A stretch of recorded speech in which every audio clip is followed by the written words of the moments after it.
Hi everybody, check this out dudes. Vintage silver saxophone, man.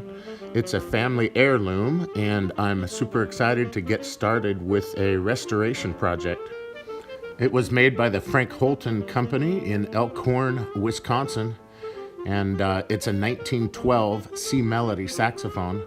The C Melody means it plays in the same key as a piano, so the player doesn't have to transpose. It's one of several things that I rescued from my dad's garage over the last weekend. You can follow along as I restore this thing, dudes. It's gonna be fun, but it will take a while and it's gonna cost me a few bucks.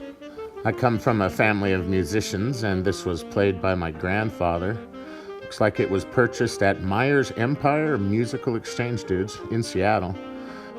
Here is the little tag from the inside of the case.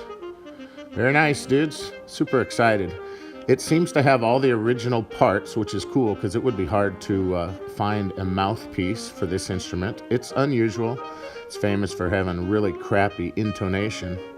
Well, first I'm gonna have to clean it up, man. It's pretty dirty. It hasn't been played for a long time and hasn't necessarily been stored properly. Once I get all the schmutz off it, I'm actually going to polish it, dudes. Sometimes you want to avoid that, but I want to restore it to close to its original condition. Once it's looking good, I'm going to send it off and have it put into playing condition.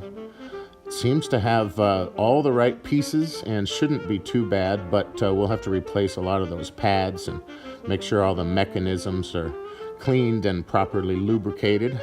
Then I'm gonna have to find a reed so I can play it. The finish on this is called satin silver. Very nice, dudes. That's gonna be fun to shine up. I don't wanna overshine it because that's not what satin silver should look like. I found a serial number registry for this company, and this serial number here seems to place it at 1912. I'm not sure what the other markings are. Maybe it's the maker's initials or something. There are so many moving parts on a saxophone that it's going to take a long time and a bunch of patience to get this thing cleaned up. Oh gosh, it's going to be beautiful though. I'll share a playlist on this and you can follow my progress as I go. I'm really glad to see that a lot of the pieces and parts that could complicate a restoration seem to be here. All of the different pearl inlay there for the fingertips seem to be in good shape. Those could be a problem to find. Check that out, man. As I polish it, I'm gonna leave the dark in the engraving, but that old school engraving is super neat. That's gonna shine up cool. That bell looks to be in good shape. There's only one little dent I found at the base of the instrument, so that's not too bad. It should be easy enough for a skilled repairman to take care of. Look down here, these right here, these little rollers on the side keys, those would be really tricky to replace. Luckily, all the rods are in good shape. That would be a big problem if I had to redo those. There's some more of those rollers. Those can crack, man, so I'm really pleased those are still there and still spinning. I think later today I'll spend some time doing a nice gentle polish on this bell.